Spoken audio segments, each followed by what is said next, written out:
Bon alors voilà, ce soir, je vais vous présenter, un endroit cher à mon cœur, on va dire. Voilà, donc c'est le village de Pourrières où j'étais là quand j'étais petit, c'est pour ça que enfin, quand j'étais jeune, avant de partir à Marseille, j'étais ici. C'est pour ça que, ben voilà, c'est ça peut être cher à mon cœur.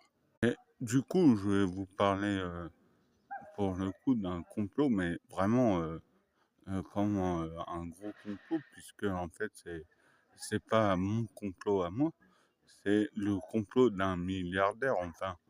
Le complot du coup l'a amené vers lui puisque, j'imagine que c'est un petit peu un escroc, au départ mais bon, voilà, il y a plein de milliardaires escrocs, hein. C'est parce que c'est enfin, je parle de la personne, qui dirige, SFR. Il me semble que c'est Patrick Drahi. Donc voilà, je dois le dire parce qu'il paraît que SFR va être, racheté justement peut-être, à cause de toutes ces tentatives d'escroquerie, je sais pas.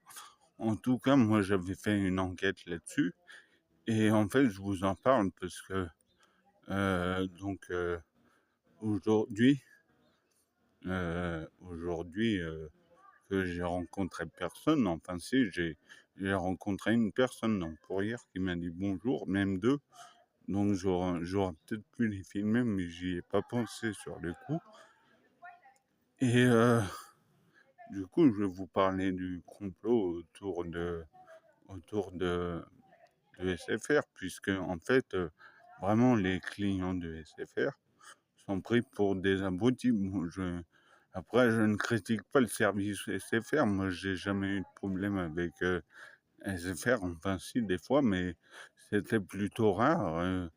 Donc, j'étais bien chez SFR. Mais là, maintenant que je dois partir, ben voilà, c'est un peu là que sont les limites du complot, puisque je vais avoir toutes les difficultés du monde. Enfin, peut-être pas à ce point-là, mais je vais avoir de grosses difficultés à partir de chez SFR, voilà, qui m'a facturé du coup un mois que, que j'ai pas pu profiter, un mois de boxe dont j'ai pas pu profiter puisque ça fait un mois quasiment que je suis sorti de mon appartement. Donc voilà, juste pour signaler ce que ça fait plaisir, hein, de dire que tous ces gros milliardaires sont un peu des comploteurs dans le fond. Normal, ils cherchent le moins cher, hein.